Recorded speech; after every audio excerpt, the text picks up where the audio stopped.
I'm Chelsea, your host for this podcast. A very big hello to all our listeners on Spotify, Apple, or wherever you get your podcasts. This is Dr. Teo Wan Lin, and in this podcast, Dermatologist Talks Science of Beauty, we're going to cover some of the hottest topics all over the world in the field of science, beauty, and dermatology.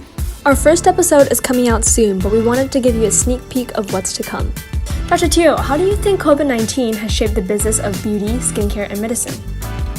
That's a great question, and I want to talk about beauty and skincare together and the impact that COVID-19 has on this industry.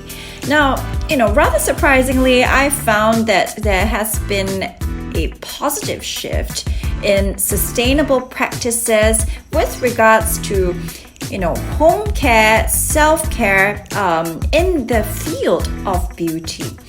Now, with COVID-19, a lot of individuals have opted for eating at home, and hopefully that translates into eating healthier home-cooked meals as well.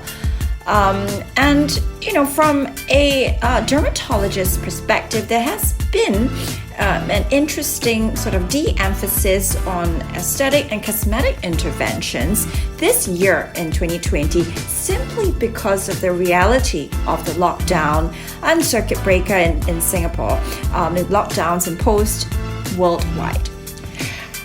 Well, you may find it surprising, but to be honest, I am actually all for that.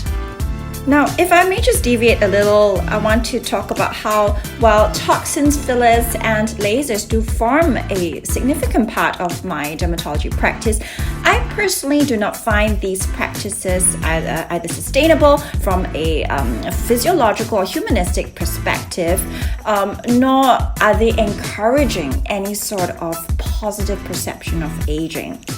Well, that's it for the teaser. To hear the rest of what Dr. Teo has to say, remember to tune in to our first episode of Dermatologist Talks Science of Beauty.